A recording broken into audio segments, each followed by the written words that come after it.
just hope we'll do what we want today, and hopefully someone will get us out and drag us out and make the world better, and it'll be a utopian society and snap of the hands, and we won't have any more problems. That's not really the Jewish idea of the Messiah. It's very much of a contrast. A Jewish view is that you have to work for yourself. Yes, you have help from above. Yes, that a person needs guidance from above also.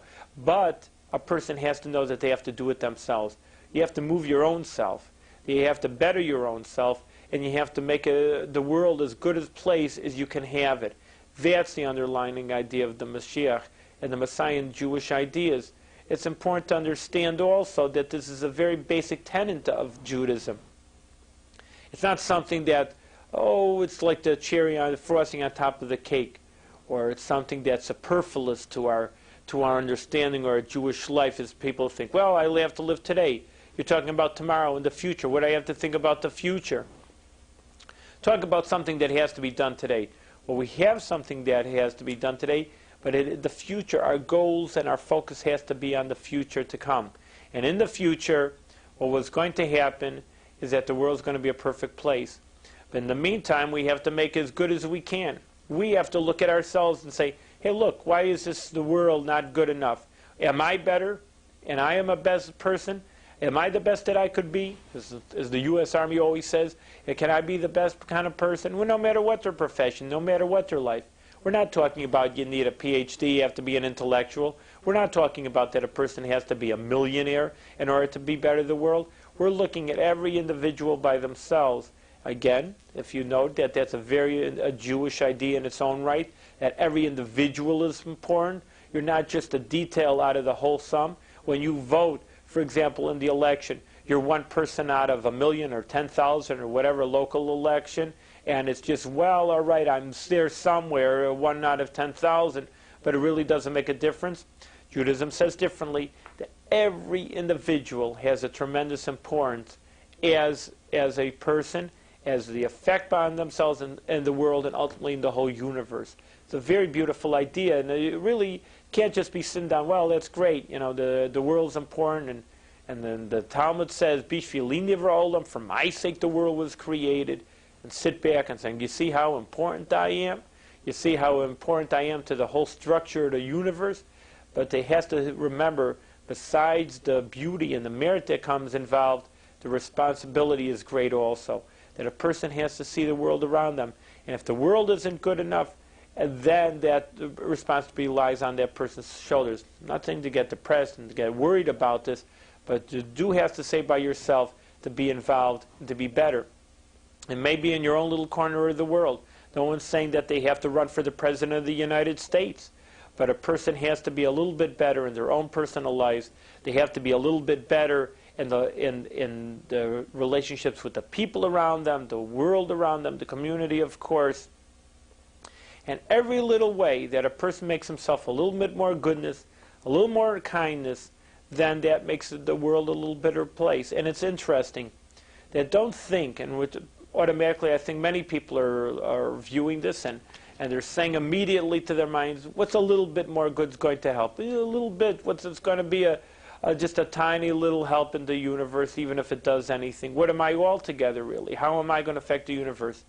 I'll tell you a beautiful example to demonstrate how every little action is important. Now we know that a person that goes from one place to the room to another, that they may go a few feet, then may go down the block. But now let's look at it at a different scope.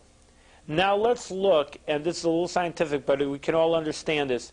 If you have a different degree of an angle, just by a little, watch me, it goes a little bit to the right. I move my hand an inch. But if you would extrapolate that distance, for it, I move my hand, if you would take a line and go it out, let's say, to the sun, bring it out all the way to like 92 million miles, and I just move my hand just a few inches, and you would take an angle that far out to the sun, that angle, well, right now it's only a few inches away, and maybe on top of the roof it's a few feet away, but be many, many miles away by just moving yourself just a little bit by the time you get to the sun. And we can imagine in the universe also. Maybe one little action looks so small down here, truly great above. truly great when we go miles and miles into the spiritual world, that every little action is important, and every little thing a person does is important, again, for their perfection of the world to come to the Mashiach. And I'd just like to conclude in the last few minutes that, and maybe we'll have to continue this further on, because there's really so many ideas that has to be understood. I just want to bring out the Messiah is not just an aloof idea. It's not something that's beyond us, and we hope for some kind of utopian era, which it will be, and people don't have a grasp. But I'm trying to bring out a deeper level of what people can appreciate in the Messiah, that it's a very real concept, and it's nothing to get scared about of, ooh, the evil people, everything you do wrong, you're going to be punished. That's not something you have to concern yourself with. Don't worry about the reward and punishment so much. Do it for the sense of goodness. Do it for the idea of the cause, that the person should be better and the world should be better. That's more important than worry about the reward and punishment. And that's also something that you can contain yourself. We're going to talk about in the future, just throwing out concepts now, to know that it's a very important idea. It's a full idea that we have to conceive with. With Eliyahu Navi, Elijah the prophet is supposed to come and herald the coming of the Messiah.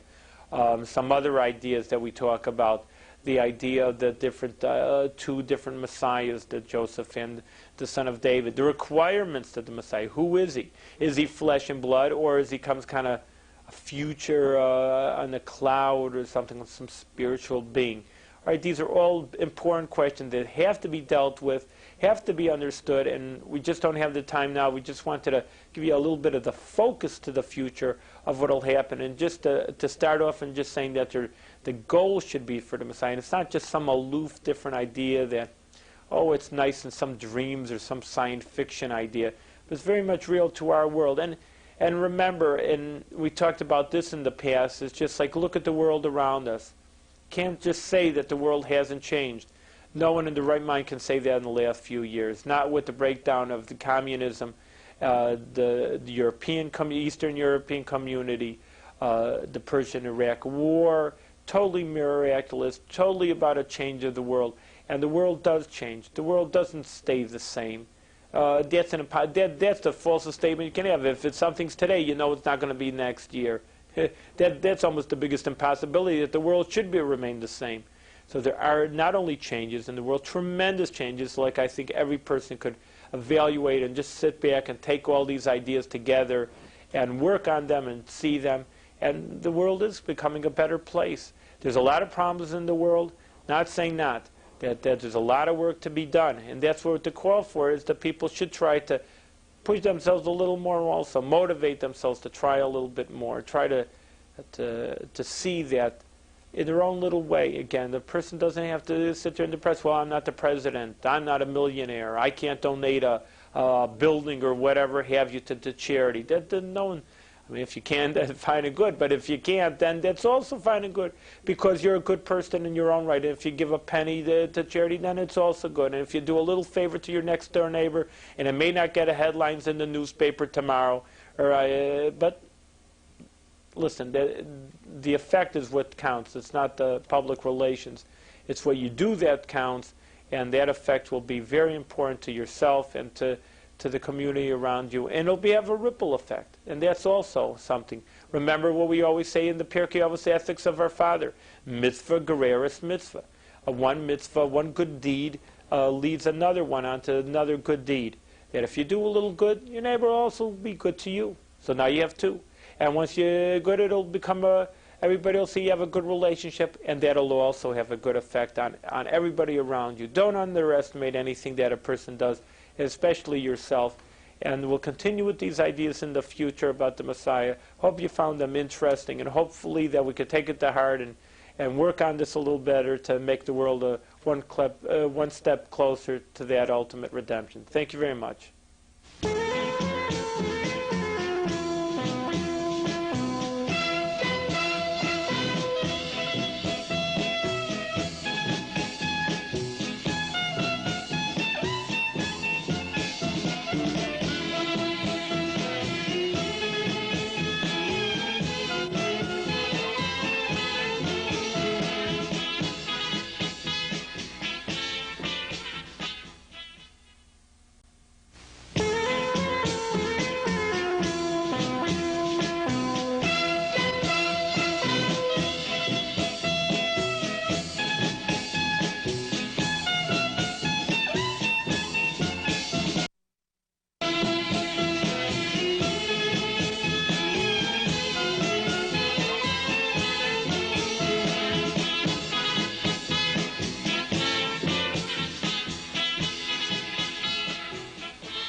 Shalom.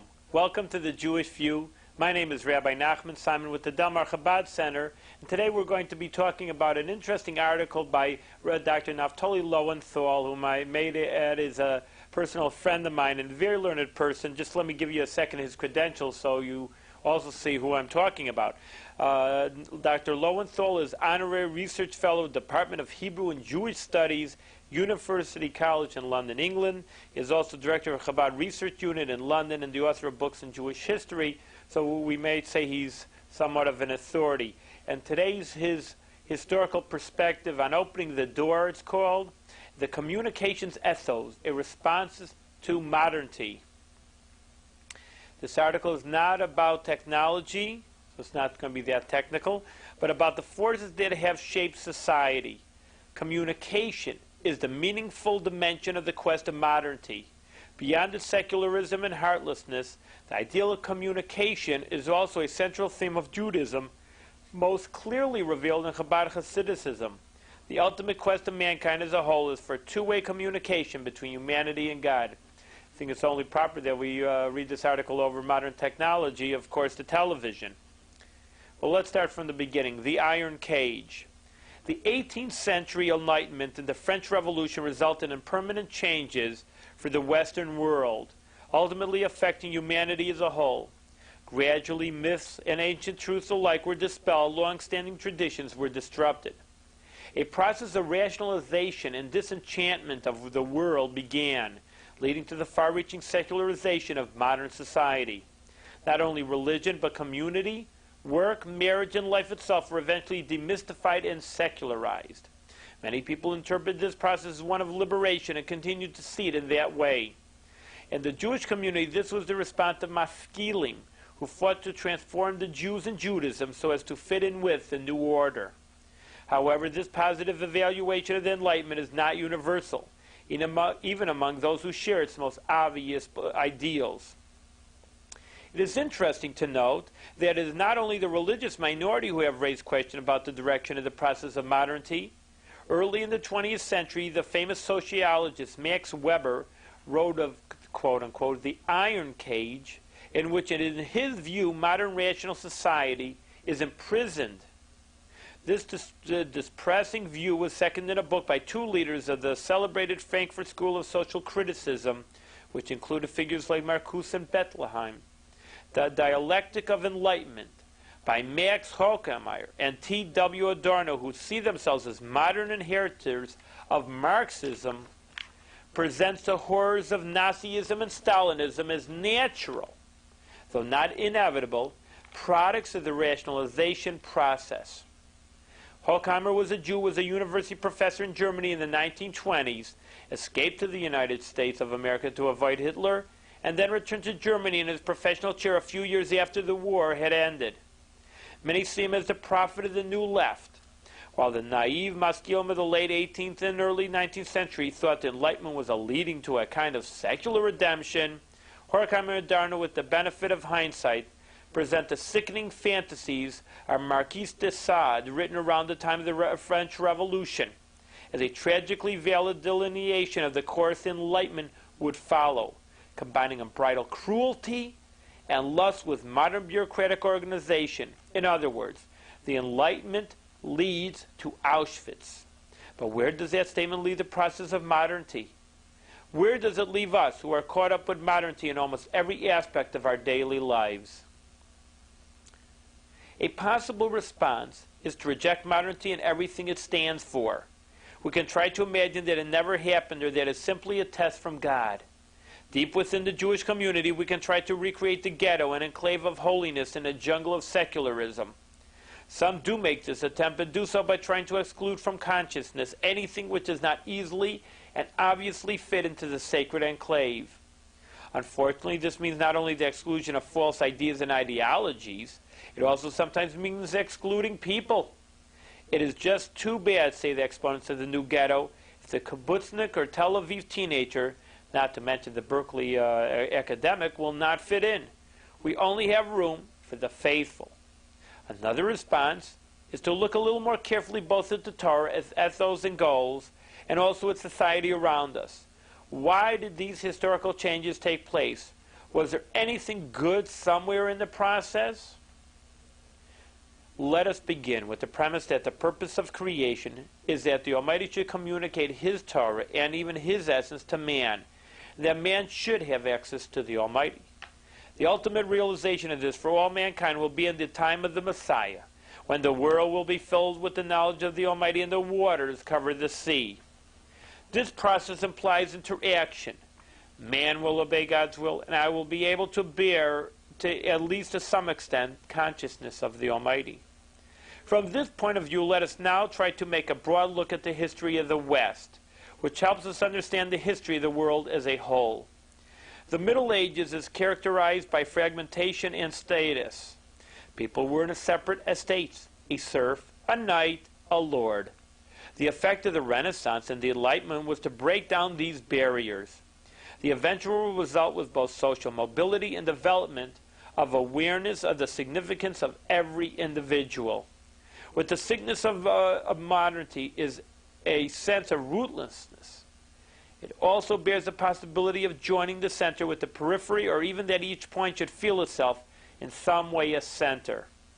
True, there are many possible traps and false paths, but the ultimate direction can be seen as one of harmony. The person as an individual can be at peace with, quote-unquote, the system, meaning with his or her role as a member of a family, community, and wider society.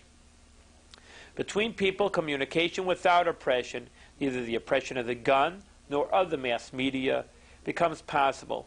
It is interesting that today some exponents of Frankfurt School, such as Jürgen Habermas, characterize the theme of communication as a vital positive element that can be salvaged from the ruins of the rationality of the Enlightenment. Even in this secular context, there is a messianic glow around the concept. Not surprisingly, in Jewish thought, the communication ethos represent the removal of barriers within the heart of the individual. The messianic circumcision of the heart described in Deuteronomy, so that he or she can truly express love for God, and the removal of the barriers between people and peoples, inaugurating an era of universal peace. As we know all too well, there is a negative possibility in this removal of barriers.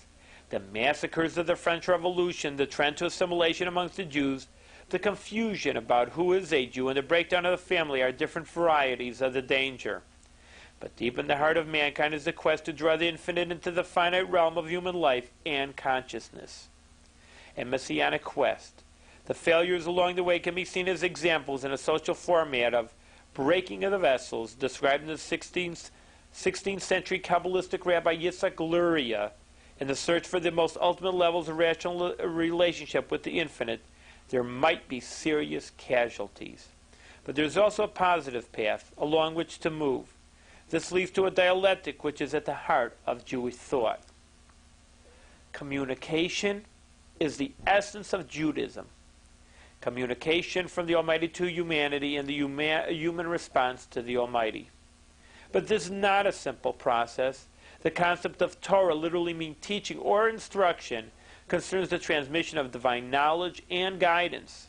However, while the teaching and study of Torah are central to Judaism, sometimes even at risk of one's life, there is also a concern that this teaching should be truly authentic.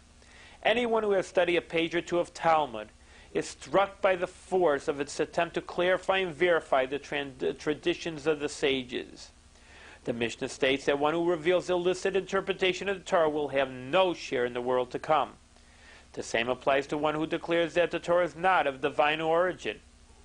The well-known statement, Moses received the Torah from Sinai, meaning Mount Sinai, and transmitted it to Joshua, and Joshua to the elders, and the elders to the prophets, and the prophets transmitted it to the men of the great assembly, expressed not only the sense of continuity, but also the responsibility entailed in the process of transmission. The scholar of the rabbinic period saw himself as being a link in this chain with a strong concern for its authenticity and integrity.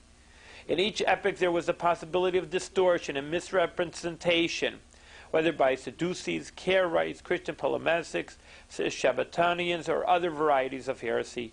The natural response to this anxiety is to create an illicit system rendering the law, not to mention the mystical aspect of Torah, inaccessible to all but the sincerely dedicated initiate. This protectionism was an important aspect of the study of the oral law in rabbinic times. The teaching of the Mishnah in their original oral form are described as the mystery of God, imparted only to the Jews, unlike the written law which is available to the Gentiles in Greek translation. For the Jews themselves, the subtle legal discussions expressed in the Mishnah and Talmud demand a high level of intellectual ability. The subtlety of the discourse increased through the Middle Ages as ever more elaborate and searching commentaries were composed.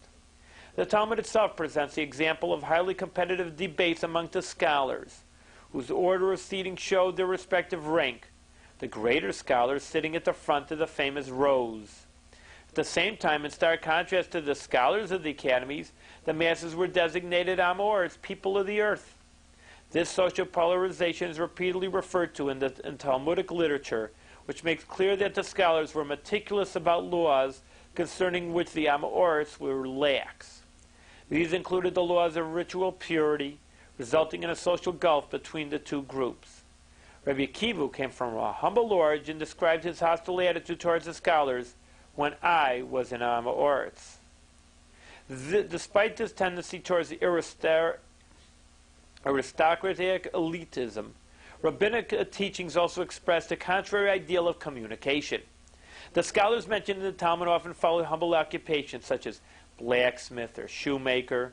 At any time, an Amoritz could resolve to observe the laws of ritual purity and thereby become a chaver, a companion, a member of the religious upper class. Further, the career of Rabbi Akiva, who until 40 years old was a simple shepherd, indicates that it was possible to make the transition from member of the ignorant masses to that of the leading scholar of his time. In the case of Reish Lakish, Reb Shimon ben Lakish, a 3rd century scholar in the Holy Land, the transition was from circus gladiator, bandit leader, to Talmudic sage. References to the method of study in the academies indicate the presence of the meturgaman, an interpreter. This expresses the attempt to deal with students or even members of the public who could not follow the abstruse discourse to the head of the academy. In the course of the lecture or debate, the meturgaman, the translator, would explain it to the assembled gathering. Sometimes these rival tendencies of careful protection of the tradition countered by the inner force of the communication ethos would come into open conflict. The Talmud describes a disagreement amongst the scholars of Yavne, the generation following the destruction of the Second Temple, about permitting students to enter the academy. The clash concerned not intellectual excellence, but sincerity. According to Rabbi Gamliel, the leader of the Yavne Sanhedrin court and grandson of the Rabbi Gamliel of Temple times, any student whose inside is not as his outside, meaning expressing total consistency, integrity, should not be permitted to enter. When Rabbi Gamliel was temporarily replaced by Rabbi Elazar ben Azariah, the rule was rescinded. According to this account, hundreds of additional students were now able to join the academy, a breakthrough which is clearly approved by the redactor of the Talmud. Quote, "We learned